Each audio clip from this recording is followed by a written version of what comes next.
All right. So just a quick question, poll in the audience. Raise your hand if you live in Arlington. Does anybody live outside of Northern Virginia? I figured we'd have a pretty Arlington dominant audience here. And raise your hand if you have been through a construction or a major remodeling process, either as a kid or adult. Okay, cool. All right. We'll start off with the first question. And the first question is going to go to Chad and Matt. So for Chad, if you can describe the main phases of remodeling and adding on, sort of just outline the expected timelines of each phase and the range of costs that you tend to see at each phase. That's like a 3-hour answer. The range of the phases or whatnot, the big part is in planning. We spend a lot of time with planning and in the planning process. We have tons of folks that come to us in March and like that and say, I just want to get started this summer. Is that a problem? The permit process alone, just for renovations that meet the county's criteria of being less than 2,500 square feet of disturbed area, even if you're getting a permit to remodel your kitchen and not even going outside your walls, because the county has now gone indoors and doesn't allow us as contractors in their offices very often, it's 2 months. The county will say they review your permits in 30 days. Tripp has been submitting plans to tell you that they always find something to comment on, so it always takes at least a couple more weeks to put through. And then you sort of have to back your lead times. If you're thinking about a kitchen or whatever else, mini cabinets and things like that of these days are 16-week lead times. Windows are an easy 8-week lead time. So beware of the contractor that comes in and tells you, hey man, we're ready to start right away, just give me that deposit and we'll get going. Because all they're going to do is break stuff and then go park in the truck for a few days or a few months. So the major time frame is just the preparation, I think is the best. And then Matt, if you can outline for new construction, what the main phases of new construction are, the range of costs through each of those phases. Sure. So I generally break the entire construction project into 3 phases, right? So phase 1 is going to be the design phase, where we're getting everything together in order to submit for permits. So it's architectural drawings, civil engineering drawings, and HVAC drawings. We'll get into this a little bit later, and that normally takes anywhere from about 2 to 4 months because there's 3 options, right? We can either reuse a plan that we've built before, we can modify a plan that we've built before, or we can start from scratch. So that's what that range, the 2 to 4 months is. Phase 2 is going to be the permit phase. So typically Arlington and Fairfax County, it's taken us about 3 to 4 months to get everything approved. And then the actual construction phase itself is about 6 to 8 months, depending on the size of the home, the complexity of the home, weather, the amount of other projects we have going on at that same time. As far as pricing goes, the design phase, depending on what architect, they're going to vary from anywhere from on the low end, maybe $15,000 to a high end of maybe 40 or 50. For architectural fee, civil engineering fee, like in order to get the site plan together for permits, you're probably looking at about another $10,000 to $15,000. If for civil engineering, that is the grading plan, the stormwater management plan, landscape plan, and so forth. And then we'll get into pricing later, right? For the construction. Thank you. And the Tripp, can you explain why you would hire an architect and also where you would hire an architect in the process? So there's an old saying that a jack of all trades is a master of none. And I will tell you, your architect needs to be a jack of all trades. That's why you hire them. Matt's very, very good at building new homes. Chad's excellent at doing renovation. Structural engineers, great at designing beams. Your HVAC guy's great at figuring out systems and ductwork, and the plumber knows more than I'll ever know about plumbing. But I've got to know a little bit about all that. And somebody has to coordinate all that stuff. You can hire a structural engineer to design a beam to replace a bearing wall, but the structural engineer has no idea where that beam is supposed to be, whether the spaces that it now connects actually flow together, whether it actually helps your life or creates a space that you enjoy being in. So the architect is a conductor, if you will. Now, we also go to school, for art, architecture history, psychology. We learn building systems. We learn structural engineering. We learn civil engineering. We learn a little bit of everything because we have to, because our job is to synthesize all those different experts who are amazing at what they do and put it together into a cohesive whole that not only solves your problem and hopefully meets your budget, but also makes your life great and something you enjoy looking at and being in. So I guess that's the why. When? As soon as you think you need something done to your house, or as soon as you think you're going to move. In the case of a new home, I would say before you even buy property or even start looking at property, because there are zoning implications, there are floodplains, there's resource protection area, there are slopes to deal with. There's a lot of things that an architect might look at when presented with a particular lot that you might not see, which can be a deal killer, frankly. On renovations, I mean, you can bring the architect in a bit later. You're obviously already familiar with the home you're living in. But the sooner you bring that architect in, the sooner you start making the big decisions that have the most impact on cost. The decisions made early in a project are usually the biggest, right? How much space are we doing? Well, how much space you're doing absolutely drives cost. And we'll talk a little bit about that later. So I would say, yeah, as soon as you think you want to do a project, definitely start talking to an architect at that time. And what I have found is for a lot of contractors, especially if you're doing a big add-on, a remodel, before they are comfortable or should be comfortable giving a price on something, they want to see plans and they want to actually see something that they can put a price on. And an architect helps you get there on the Yeah, I would agree with that. I've been on Chad's side of the equation as well because I did design build for a while. And you can stand outside and wave your hands and talk about things, but it's very difficult to put a price to anything unless your subcontractors and suppliers have something to look at so that they can do a material takeoff and actually send you numbers. So even as the builder, you might have a gut feeling. This is probably X dollars just based on a quick square foot analysis. You really don't know until there's design. And frankly, different styles of design have different cost points, right?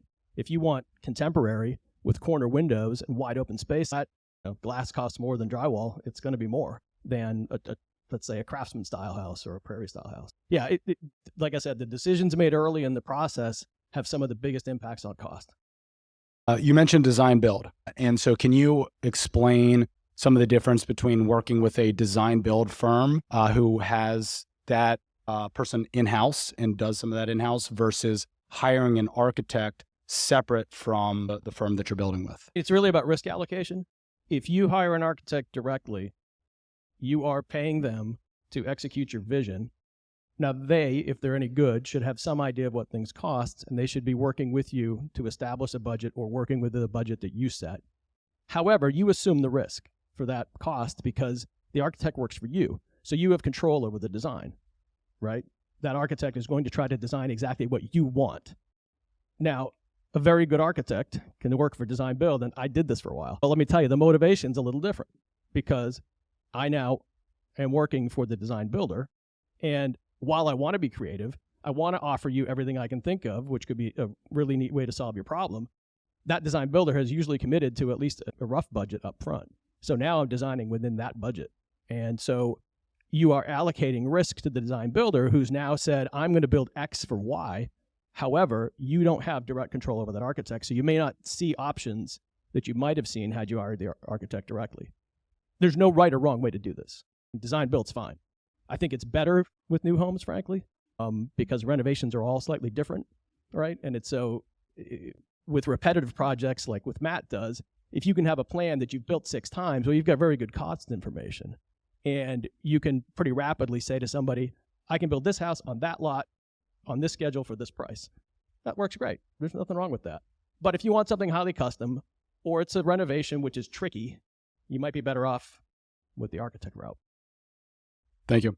Brad, can you explain a little bit about construction loans, remodeling loans, the mechanics of all that, and how draws work, the interest-only periods, and break that down for us a little bit? Sure. So the best way to break it out is not by a rehab or construction loan, but the type of loan products out there.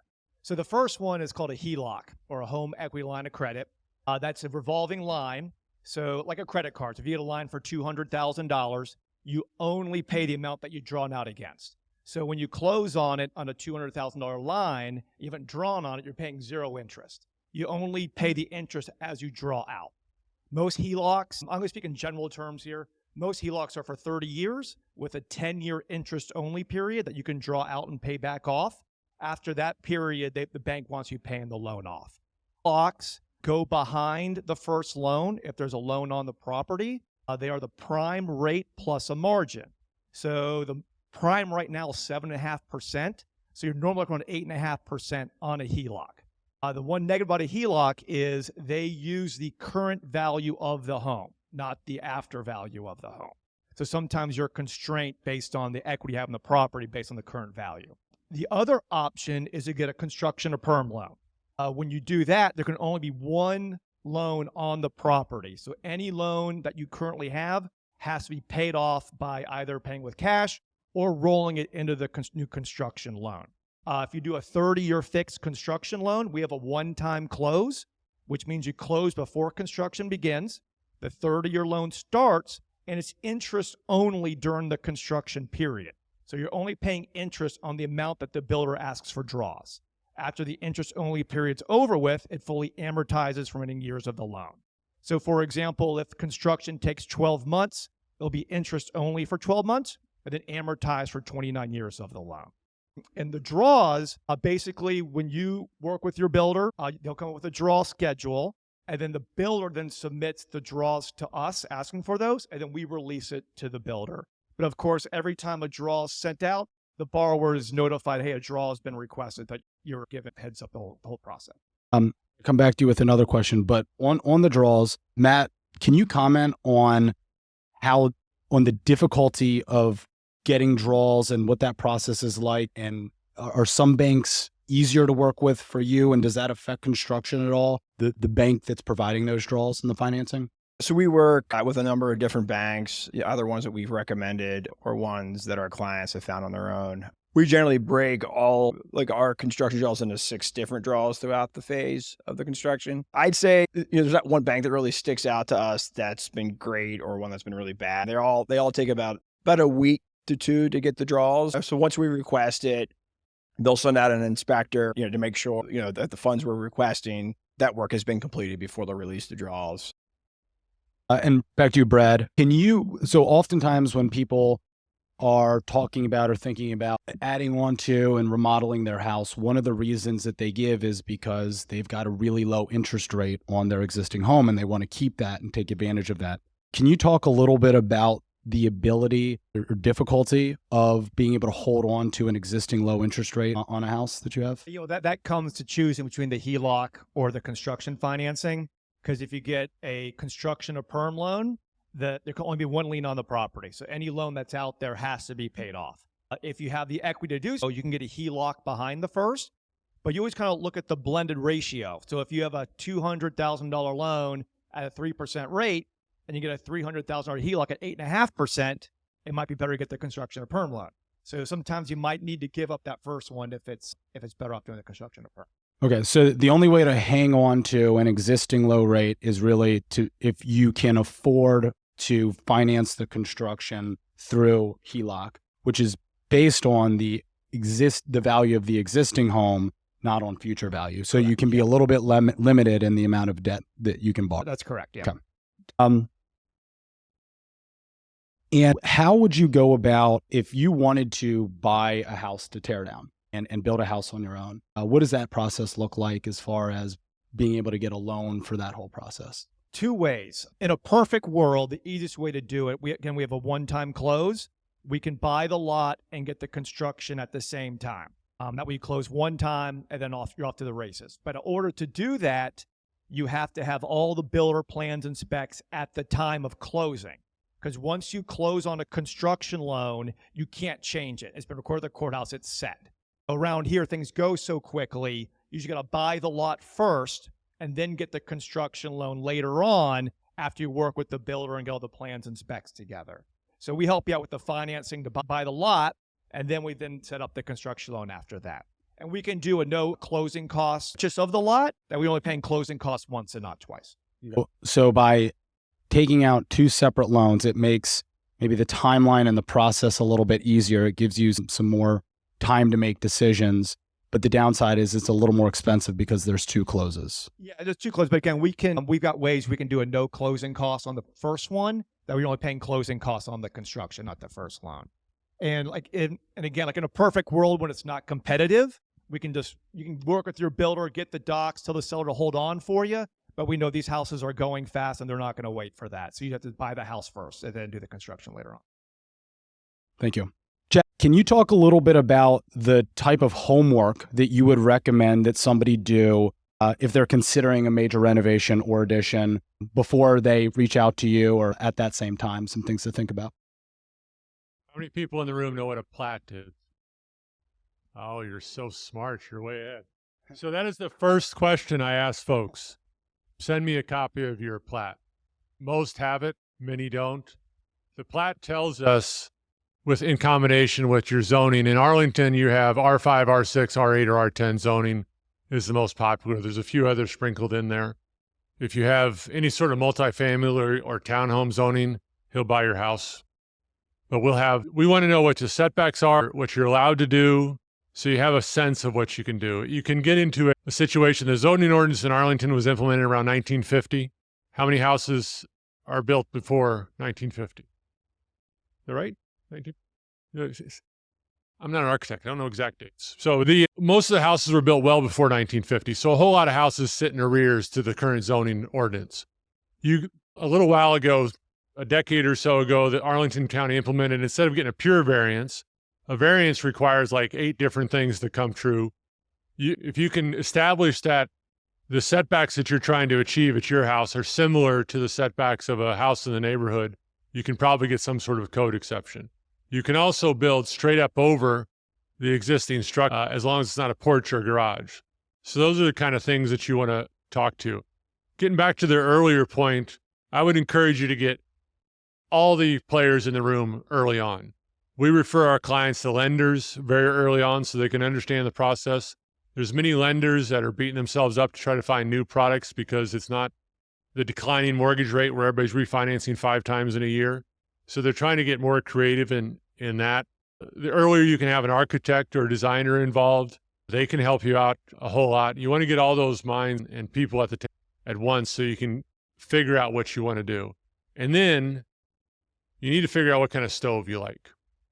Who likes a 30-inch stove? Who has a 30-inch stove? There you go. So if you have a 30-inch stove, that stove is plus or minus $1,000 all day long. As soon as you set eyes on a 36-inch stove, your budget for your appliances went up by 100% or so. That stove is a minimum of $4,000 or $5,000, if not upwards of your Wolf Sub-Zero $15,000 behemoth. So there's sneaky little things in there that are really going to change your budget and your style. There's some great tile out there that has just a little bit of texture to it. That's $30 a square foot as opposed to $5 a square foot. So those are things that you want to gauge yourself on as your desires and what you're thinking about as you get going. Thank you. And do you recommend that people have a pretty set budget when they come and first talk to you? Or do you like talking to people before they get to that stage and are just exploring what they can do? Because Arlington is so small and intimate, I would rather come to your house than try to speculate or talk about it. And there is so much bad information out there. Matt will tell you for new construction, you can go to all kinds of websites and see some unbelievable pricing on new construction houses. And you can have people call you, you can see ads and things like that, just like you see ads on car dealerships for that one model that is such a great price. There's so much bad information out there that's confusing and misleading. I've heard of clients that come to me, or potential clients come to me, telling me that it took the 3rd visit before the contractor told them what the actual cost was, or what wasn't included, or what was included, or what the quality of the material. A lot of folks will tell you they can, getting back to your stove situation, they'll be vague on that. They'll be vague on the quality of the cabinets. Anytime you see the word MDF in your cabinets, that's not good. That's not high quality. That's not all wood construction. So I would prefer to have a conversation, have you come in and have a quick conversation. I usually, within the first meeting or two of talking to anyone, I get at least one frown because reality sets in. But then we go up from there. Up in price. We're just on the same page. All right. I'm going to ask you a question now that I think you're going to be very excited to talk about, Chad. Can you talk about some of these things we hear about, grading plans, the acronym LDA, stormwater requirements, and talk a little bit about what that means and why some of what you try to do is help people avoid some of those requirements and the advantages to doing that? Well, you heard, as Matt talked about, I talked about the permit cycle for just a strict building plan without an LDA as being a couple of months. He talked about 3, 4. I'm not as fast as him. The grading plans I've had to submit seem like they're always 6 months or more, unless I'm working with Tripp, and then they're faster. But the county has a definition, and and it's all good. They're trying to lessen the impact on the Chesapeake Bay watershed. So they have this, they call it stormwater management. I think stormwater management is a stupid name. I've had meetings, Tripp and I have actually had meetings with the head of Department of Environmental Services and talked about it before. Stormwater management, to me, says we're going to manage stormwater. But in reality, what they're managing is the offlow from your gutters and a little bit from your driveway. So if you have overflow from whatever street or your neighbor or whatever else flowing through your backyard, that's not going to be regulated or fixed because you implement a $150,000 stormwater system in your backyard. That's still going to be a challenge. So it's regulatory. The NHB says that there is roughly $100,000 of regulatory cost in each house that you build. Stormwater management and those requirements ups that regulatory cost. So when you're thinking about building or renovating, and you're thinking about doing the screen porch with the rest of the addition, and the screen porch clicks you over that 2,500 square foot of disturbed area and adds another 50, 100 or whatever $1,000 of cost, then you think, well, maybe I can just wait and do that screen porch later or do it some other time. So it's harder, it's more challenging, but there can be benefits to keeping the existing structure or some part of the existing structure to avoid going through the stormwater management. Now, as I said in this, Tripp and I were quoted in this Arlington magazine article last, the county is changing their interpretation. What Tripp and I we used to get approved as being under that 2,500 square foot of disturbed 4 or 5 years ago is now not the same. And I just want to really land this here so everybody understands. We're talking about 2,500 square feet of land disturbance being the threshold for when these stormwater requirements come into play and special permits are needed. You just make sure that you're making that very clear what that means. So the definition, if you look at your plat and you look at your structure, if you're doing a second floor addition over top of your plat and your house is 20 by 20 for simple math, you have to put a 10-foot buffer around the entire structure for that second floor addition. So 20 by 20 is 200 square feet on all sides. So that's 800 square feet. If you add another 20 by 20 structure behind that house, that's another 400 square feet of disturbed area, plus that 10-foot buffer all the way around, except where it attaches to the existing house. And then you have to have a pathway up to the original house. How many people have 3 toilets in their house? How many people have 4 toilets in their house or more? So when you go north of 3 toilets in Arlington County, you have to up your water line. Now, some of it has been done in the past, most of it hasn't. When you up your water line, it means that your permit fees go up by about $5,000. And for that $5,000, the county will come and tear up the street in front of your house and blame the builder for the problems it causes. And then they will install a new water meter, and then your builder has to run a new water line up to the house. But all that land disturbance is counted against your disturbed area. So we've had clients that have opted to not put the bathroom in the basement or something like that to stay under that, just to stay under that 2,500 square foot of disturbed area. The calculation to figure out disturbed area is a little bit of voodoo math. So you want to talk to someone that's been around it a few times. Tripp's done it a ton. I've been involved in it a ton. Matt obviously has been involved in it a lot. You really want to make sure you understand what it is before you get yourself in trouble. There's nothing more miserable than spending whatever an architect costs or a designer costs, submitting all your plans, and then realizing that, whoops, there's an extra cost here because now we have to go hire a civil engineer and do all this other work. And that extra cost is well into the 10 figures at 50, 60,000 and a lot of time too. Some of the things to work on upfront and make sure that the folks that you're getting guidance from are local and understand some of these thresholds and requirements. Matt, can you talk a little bit about the difference between a few different types of new constructions? What is a spec build versus semi-custom versus custom? And what are some of the advantages to choosing between those options? Sure. So a spec build is where we go out and purchase a piece of land, either design a new house or use a house that we've built before, make all the selections for finishes and so forth, and then list the house. So there's no client involvement except for at the end of purchasing the home. And that kind of goes back to before when I was talking about three options. And then the semi-custom is working with a pre-designed plan that the builder's already built before. And there's little room for changes to the plans, essentially. Like you may add a screen porch, you may add a morning room or something like that. But there's not really a whole lot of room for creativity from your standpoint. And then going to the fully custom, you're essentially starting with a blank slate, and you're designing a home that is unique, has never been built, and essentially meets all of your desires in regards to a design. Now, there's benefits to both, right? If you go semi-custom, typically that build is going to be a little less expensive because the builder knows, the plan. His subcontractors are familiar with the plan, and it's normally going to go. The build time is going to be a lot quicker as well. And if you're somebody who's very busy, you don't have a ton of time to go out and make all the selection, that may be the way to go. If you're going fully custom, it's typically a little bit more expensive, but all the options are up to you. You can pick whatever tile you want, whatever lighting fixtures you want, cabinets and so forth.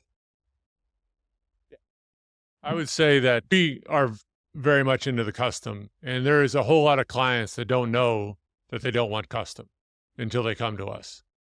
They come to us, they start talking to us. How much is it going to cost? Well, I don't know. What are you going to build? And what shape is it going to be? And how big is it going to be? And then the real killer is, what do you mean I can't start tomorrow? What do you mean I can't move in tomorrow? And that's when I suggest they call folks like me.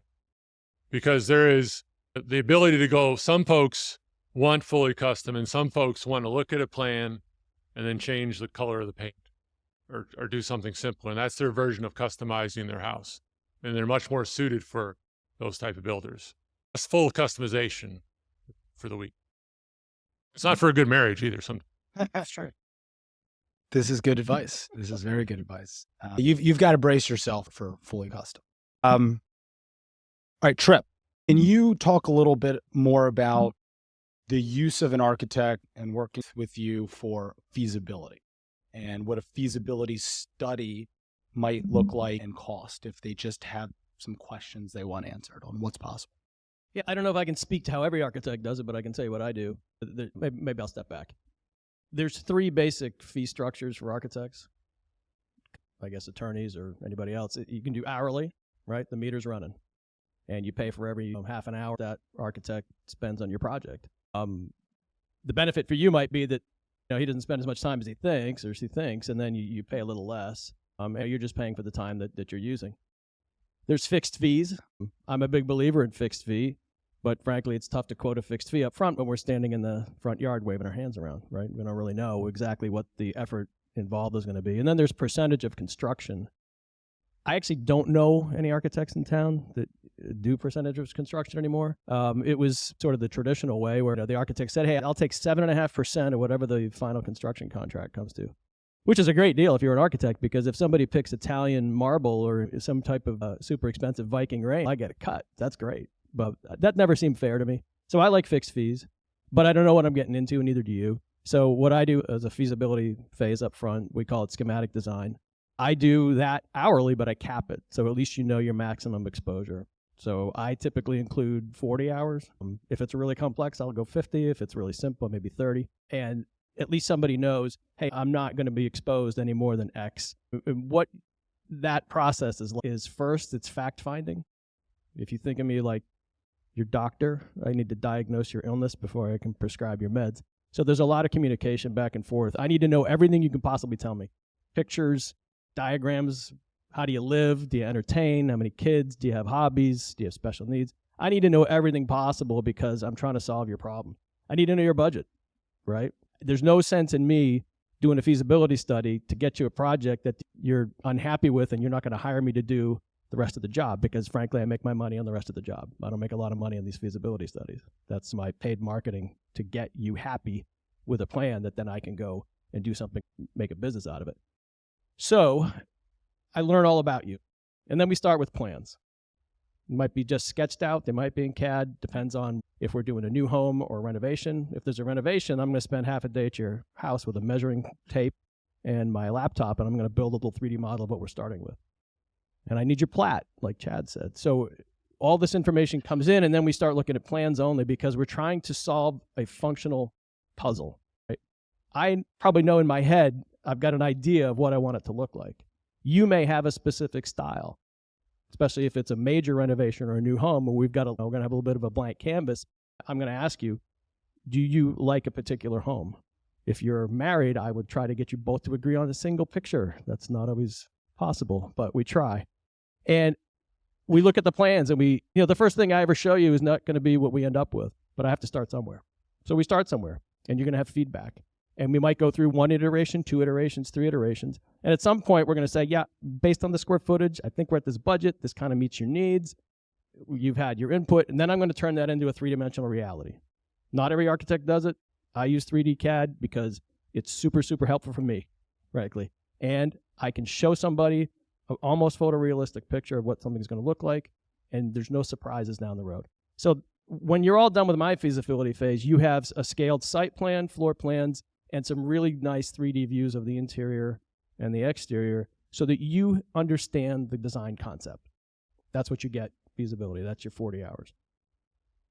Somebody like Matt or Chad could probably throw a range of costs at something like that, right? Some plans better than no plan, but that's not a fully developed set of drawings. So you can get some ballpark pricing. You can figure out if, my sort of back of the envelope understanding of your budget and what construction costs are correct. Some people will do that at that point. Most people will go to the next phase. We'll get a little more meat on the bone, meaning larger scale drawings, much more detail, a whole specifications package. And that can be pretty accurately priced.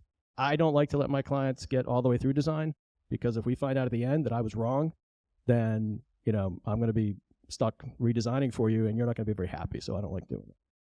I probably went a little farther than you want. That was perfect. I think a takeaway here is if you've done some homework and you've had some conversations and have a pretty good idea of the budget that you have, and that your budget is generally going to cover what it costs to do a major remodel or addition, you've got a small Arlington yard and you're just not sure if you're going to be able to get everything you want out of it, and you're trying to decide between selling and moving or building, or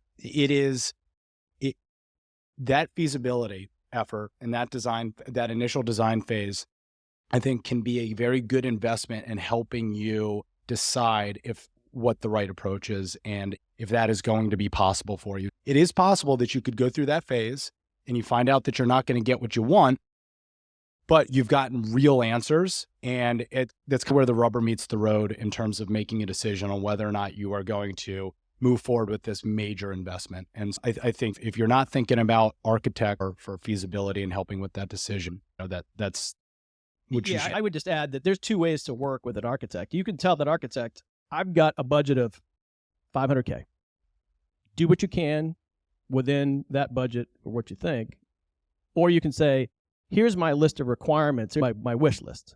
Let's take a look at it, and then you tell me what you think it costs. Now, if we're sitting on the kitchen, across the kitchen table from each other the first time we meet, and you'd say something that's completely insane, I'm going to tell you, right? I don't want to spend my 40 hours only to tell you that your $500,000 project is $750, and I knew it the whole time. So I can usually tell people up front a general sort of feeling of what it's going to be. But even past that point, you can design to the wish list, see where it comes in, but don't spend the whole design fee before you do that. Or you can design to the budget. All right. So I think that the financials and the cost side of things are probably one of the most interesting things, and probably why a lot of people are here. Some of these next questions are going to really dig into the financial and the costs. So Chad, can you talk a little bit about where you see costs really explode in remodeling and additions, and some of the choices that people can make to help keep those costs down? Every remodel job that you do is going to have some level of customization, a lot of level of customization. You're not doing the same renovation twice. Now, even though every single one, or the majority of our renovations include, what do we need in Arlington? We need a real kitchen that more than one person can fit in. We probably need a first floor powder room of some sort. Maybe we have, maybe we don't. And holy cow, we need an owner's suite. Tripp and I did a renovation a few years ago, and the sole reason for the renovation is so mom got her own bathroom. Now, it was a pretty big project, but that was the driver behind the whole thing. I think going outside the footprint, that's a jump in cost. Sometimes you can get advantages from going up as opposed to going out. But the challenge of going up is that you tend to rearrange everything below to go up. So then you're remodeling two levels instead of just the one. Besides the land disturbance things that we've already talked about, and besides some of the easy triggers, it is almost predominantly the level of finish that you put in the house. There is reasons why there are still ads for houses at some really attractive cost per square foot that seem unbelievable. One, they're leaving a bunch of stuff out, and they're putting the cheapest stuff in there they can possibly can. So as the joy of having a fully custom home and customizing your project is that you will not walk through that house and go, "Oof, I wish I wouldn't have done that," or "I wish I hadn't done that," or "I wish the builder hadn't done that," or "I don't like that." The joy is that you fully understand exactly what you're getting and you play a part in selecting that. Now, when you talk to Matt and he has a spec house and it goes up a couple dollars a square foot, we talk in micros of you just selected this range to that range, and that is the difference in cost. You selected this door handle, that door handle, and that is the difference of cost. And all of those things add up or add down. We've had clients that are very stringent to their original budget and stick to the original budget and are willing to adjust their finishes. We had a client once that put in borderline junk windows so he could do the kitchen that he wanted to have. All those individual choices, everything you touch in your project has a choice to it. The type of foundation you do for your addition, whether you do a basement, a crawl space, or something on piers, those are all dramatically different in cost. So working with someone that can really help talk you through that takes it a long way. Thank you. Very good answer. Matt, can you help people understand a range that they can use on a price per square foot basis of how they can estimate what new construction would cost? Thank you. Nah. Not every 5,000 square foot house is going to cost the same to build. But generally when somebody calls me, one of their first questions is, what do you charge per square foot? And so the way I generally handle it is I will ask if they've seen any of our previous homes before. And if they have, I can tell them that's what they should expect, from us. I know we're not the cheapest guy in town. I also know we're not the most expensive guy in town. So generally my answer to that question is usually we're somewhere in that $250 to $275 a square foot. I know some of my competitors are closer to $3, and I also know there's some other guys that are going to be a little less than the $250. But really the thing is to see what's included in that $250 to $275 for us. So for us, we build to a certain level. And so all of our houses are going to have 10-foot ceilings on the first floor. We're going to have finished basement. We're going to have hardwood floors throughout the entire first floor and second floor. We typically are putting in Sub-Zero refrigerators and wolf ranges. Obviously, you can go out and put in you put in carpet in the secondary bedrooms instead. You can put in less expensive appliances. But, generally speaking, I would say to figure somewhere around $250 to $275. Be safe. For a fully built out house. And oh, yeah, sorry. Yeah. What I should mention is that is a soup to nuts, right? That's everything. That includes architectural fees, civil engineering fees, demo costs, all site costs. That's the whole 9 yards. Because I know there are some builders out there that'll give you a price for the build, but then they're like, it's going to be another $100,000 for site costs. That wasn't included in our build costs. That's a very good point. And on that, can you just quickly answer just roughly what does it cost to demolish an existing home? So to actually just take the house itself down is somewhere around $20,000 for most of the homes that we demo. But in order to get to that point, you've got to get a demo permit, right? So we need to cap a sewer, right? It usually runs about $3,500 for us. There's going to be silt fence. You need to install silt fence before you demo, which is erosion controls, which is typically somewhere around about another $5,000. So you're probably looking somewhere in the neighborhood of about $30,000 to $35,000 for demo. Thank you. And laughed about the Great White House article and everything. But can you explain a little bit about the economics of building big houses and why? There's a lot of people who come to me and sit down and say, I don't want a 5,000 or 6,000 square foot house. I don't need that. I'm happy with a 3,500 square foot to 4,000 square foot new house. How do I find that? And so it really comes down to the economics of it. And Matt, if you can talk a little bit about why that happens. Yeah, so that happens quite often as well. I'll meet with potential clients and they'll say they want a 4,000 square foot house.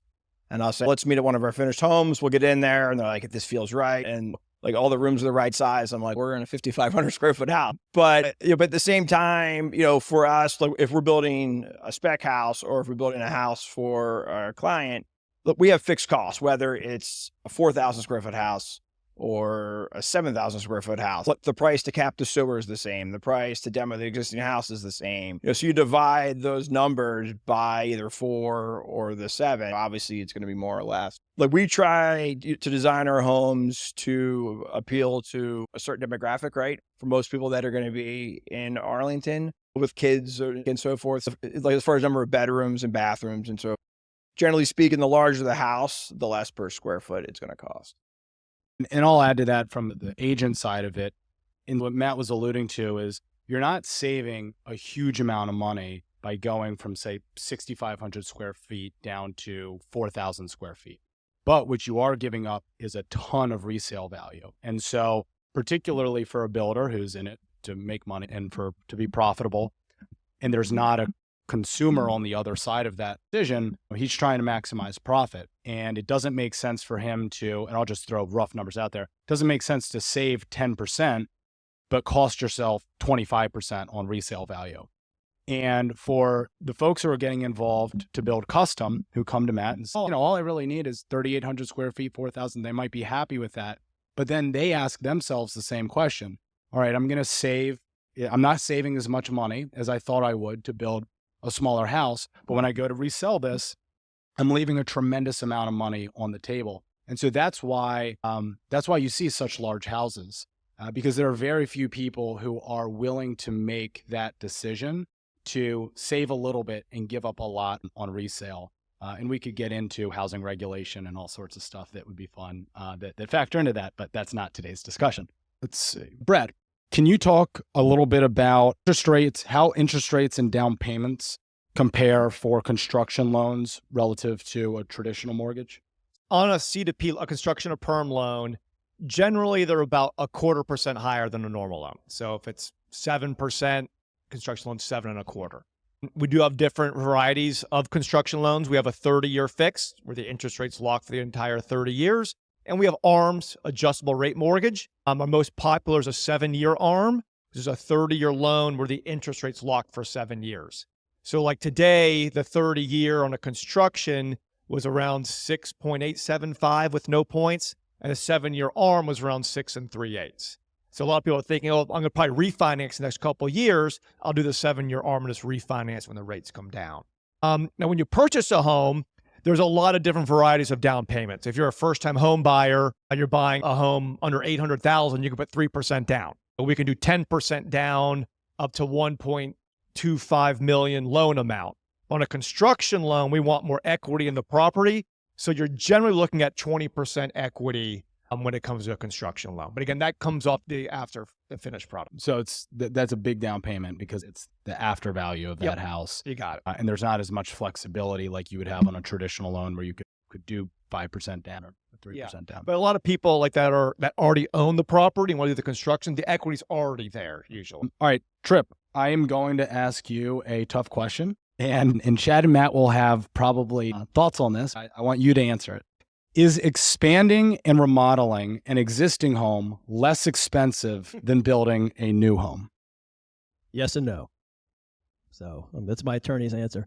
So on a square foot basis, a major full gut renovation addition. So you got a little colonial and we're going to almost double the size of this house. We're going to gut it out, or we're doing a ranch house, pop top, pretty much gutting the house, doubling the size.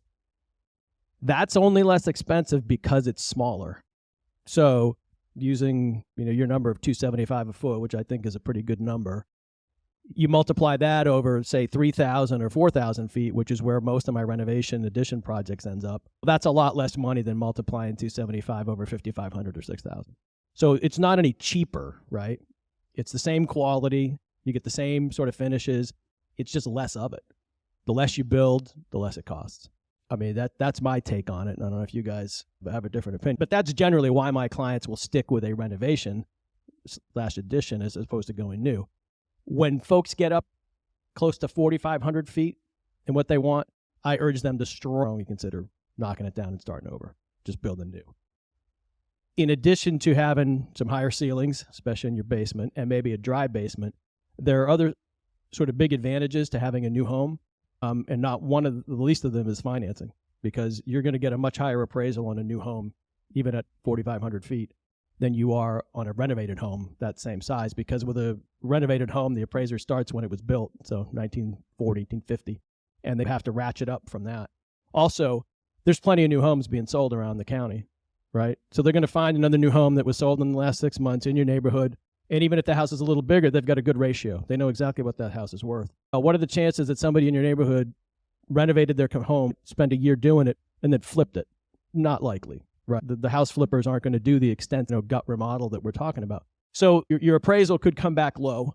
I think it will come back low. And that means more money out of your pocket, right, to make up the difference potentially between what the appraiser thinks it's worth and what the builder's going to charge you and what you already owe in your existing mortgage. So anyway, a couple good reasons to I think, both physically and on paper have a better value when you get near that 4,500 square foot mark. I would just add that if you get to the point where you're going to go over to your disturbed area and you're going to get into the grading plan world and you don't have a vested interest to keep some part of that structure, like a setback requirement or something like that. We did a house not too long ago. Because of the way they let them cut up the property lines in years past, we were 7 foot off of the back property line. The house was in bad shape. The client said, I want to tear it down. We went to the county. The county said, well, if you tear it down, you can be 15 feet off of the back property line. He goes, I want to be 7. So we kept that corner of the house, underpinned it, did a bunch of work, made it work. So if you get to that point, the other thing too, Tripp covered this pretty well. Usually when you renovate the most expensive parts of your house, the kitchen is more expensive and nicer and everything else. And that's what most people want. I've had lots of renovations circle around a kitchen. And so you're going to invest a little higher. In the longer view, if a good renovation, you get a lower appraised value, but that's also a lower tax basis. So that sometimes makes people happy. And in 5, 10, 15 years, whenever you go to sell it, if it's comparable size to the new construction of a similar time, you'll be fine. It'll probably appraise for higher and you'll have better return. Great answers. Thank you. And good rule of thumb there. If you start getting to the 4,500 square foot mark, you should really start. Yeah, that's a great rule of thumb. All right, Chad, I'm going to throw out a couple of common renovations, remodeling projects. And I know it's very hard to do, but I want you to give a rough range of the costs of doing each of these things, just so people walk away with a sense of what some of these projects might cost.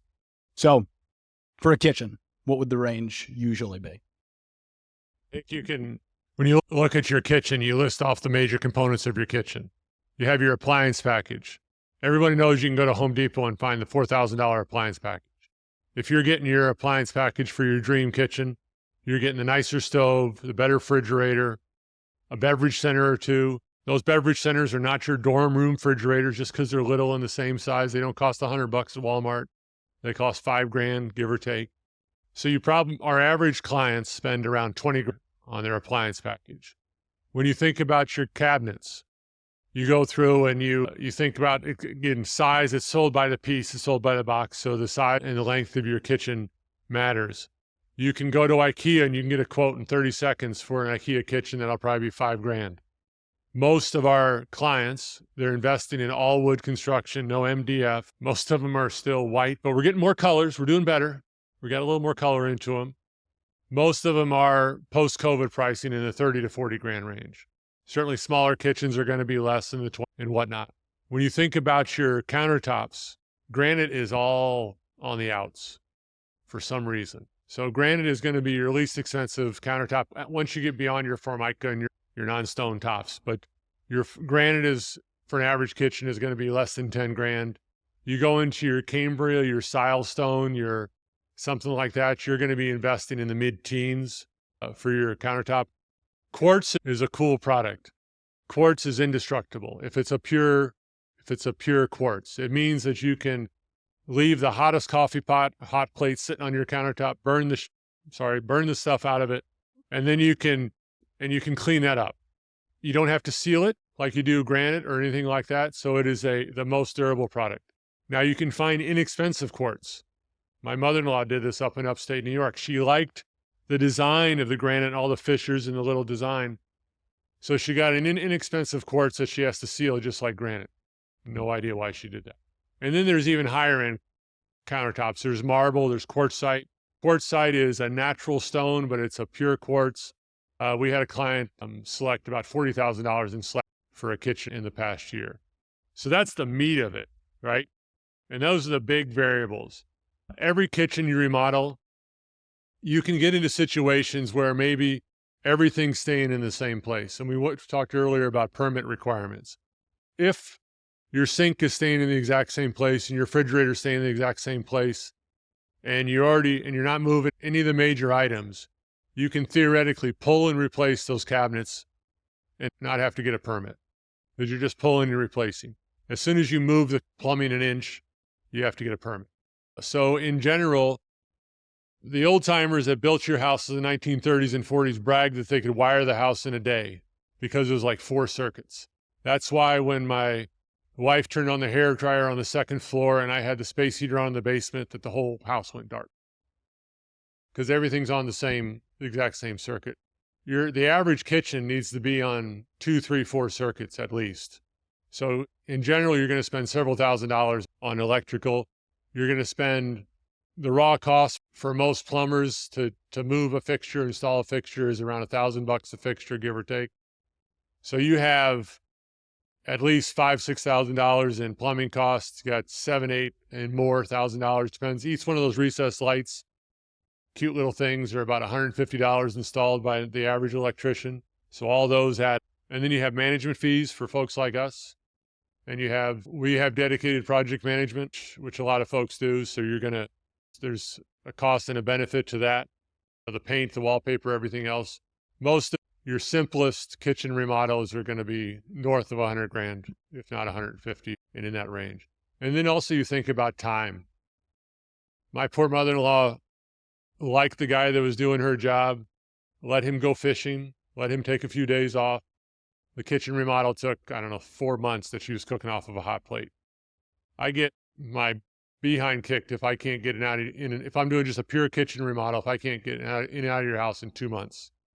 That means that I've ordered the kitchen, I've ordered the appliances, I've ordered the cabinets, I've ordered all that sort of stuff and get it ready to deliver before I start demo, and then we roll on with the project. Hey, all right, you're going to have to be fast with these next ones, okay? All right, primary bathroom, roughly. That's more difficult. We don't do quite as many of those. But again, you go down to the same components. You have the countertops, the cabinets. You can get the Wayfair vanity for $500. Most vanities are $5,000, especially the double vanities and things like that. So you're going to spend north of 50 grand for an average bathroom. What about finishing a basement? Just depends what you're going to do. If you add plumbing, you got to break up your slab. You probably don't have a sump pump in your old basement from the 1930s. You probably have terracotta drain tile somewhere on the outside of the house. So you have improvements that need to be made. Your ductwork probably doesn't have any downdrafts in that basement because nobody imagined actually living and spending time in the basement in the 1930s and 40s when you put all 5 of your kids in one bedroom upstairs. So if you're going to you can easily spend, even for Arlington's little 700-800 square foot basements, you can spend upwards of 100 grand. If you get into situations like Matt says he finishes all of his basements, the cost of when the builder says, hey, you don't have to finish it now, you can save 30 grand, 50 grand, whatever it is. Whatever they tell you can save by not finishing the basement now will be double when you come back and finish it later. Thank you. And then I want to just go around for everybody real quick. And let's see. we're getting close to Q&A, so we'll keep it quick, but want to hear a quick expectations versus reality. So for each of you, the expectations that you often see people come in with and the reality that they leave with and should understand here. Brad sorry. So I'll just start with how the loan process works real quick. So the first thing I recommend you do is call your lender up and just ask them, say, hey, I'm thinking about doing a renovation or a construction loan. And they'll ask you, okay, what's your current loan amount? How much do you plan to do for construction? And based off of that, we can tell you, hey, here's the monthly payment would be, and here's amount of money you need to bring to closing, if any at all. That way you have a basis before you talk to some of the gentlemen up here. Then once you get deeper into the design phase and things like that, I strongly recommend people to get their financing approved. It's just like getting normal approved. We take an application called the 1003. I send you an email. On it has a link to the application. You fill it out. It's just like using TurboTax. It asks you a question, takes you to the next step. Get it back, call it back within 24 hours. Say, hey, you're pre-approved. Let's get your documents. Let's get them into underwriting. Let's get you full financing approved before you start spending money on design phase and things like that. To make sure you have everything all set with your finance before you start putting money down on the construction. Then once you get that, we don't close on the loan until you have all the plans and specs from the builder, because the appraiser is going to need that to come with the final value. And we have to set up the draw schedules and everything else. Because once the loan closes, it cannot be changed. So you want to make sure you work with your builder and your architect, know what you're doing. We get you to closing, and that's when the draws start. So I think the biggest maybe surprises sometime is when you talk about, okay, I want to do X amount, but that costs Y. That's usually. Just to be clear, when you say once it closes, it can't change. We're talking the loan, the debt that you have. The construction can change. You can make changes along the way. I want to make that clear. But the loan amount, if you decide that you want to build something with a bigger scope and you need an extra $200,000, once that loan is, that's what you're referring to, right? It's called a change order. If you want to do a change order after we close, you have to pay it out of cash. The loan cannot be adjusted because it's a closed loan, been recorded at the courthouse. It cannot be adjusted.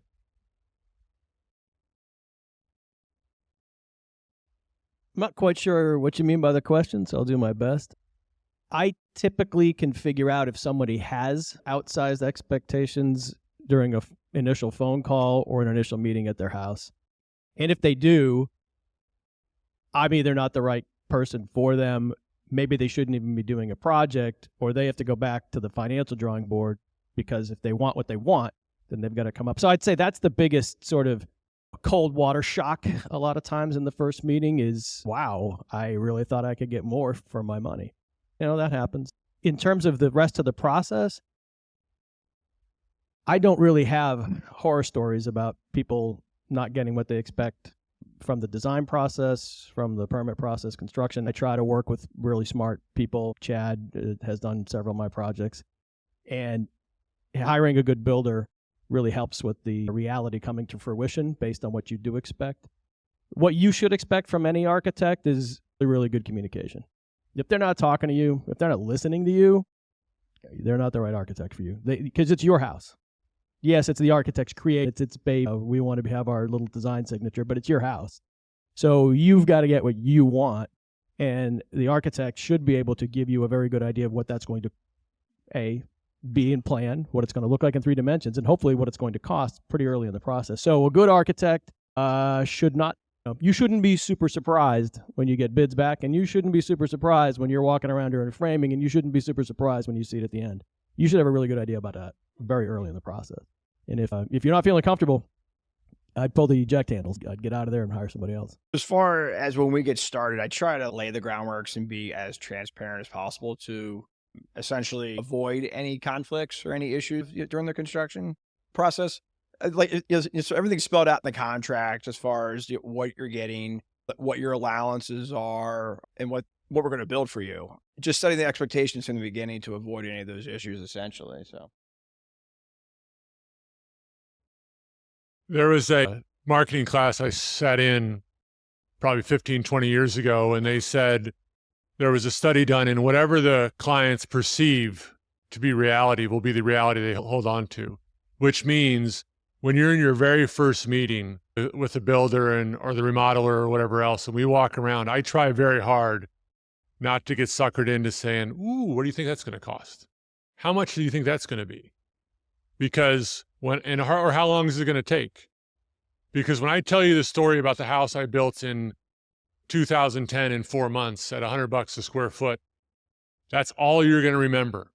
No matter how many times you make the house bigger and change the tile and change the whatever and change everything else. So I would encourage you when you go into these first conversations to lower your expectations. How many people, not lower is not the right word, how many people watch HGTV?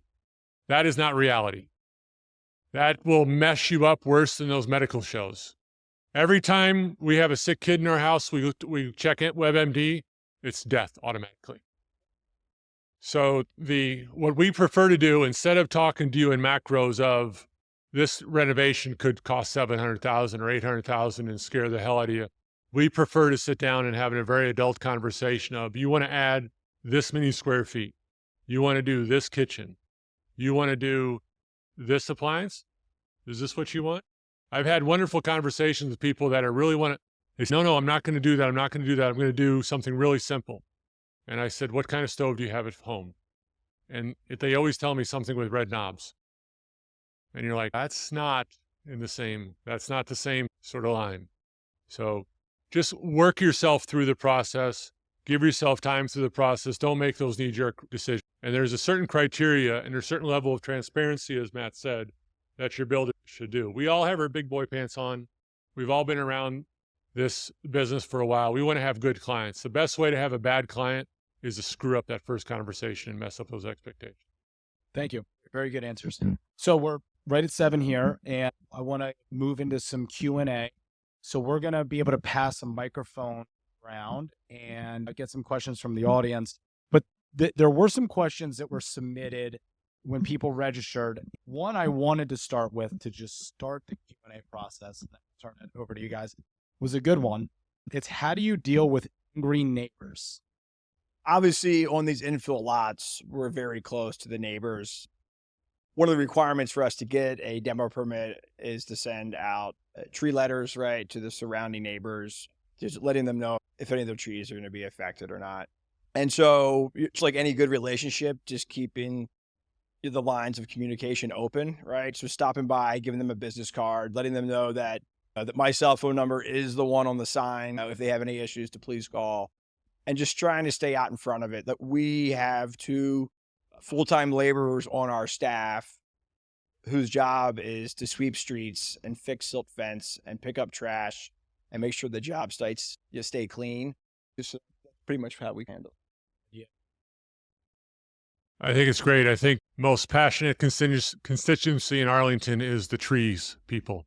There is an undying love affair with trees in this county. So even if we were planting 6 and cutting down 1, that 1 causes a lot of emotion. So we try to communicate with the clients, just like he said. You can tell the good builders, just like you can tell a lot of things by the way they keep their job sites. We try to keep our job sites very clean. We try to keep them very updated. If builders aren't doing that for you in your neighborhood, if they're not communicating with you in the neighborhood, that's a red flag.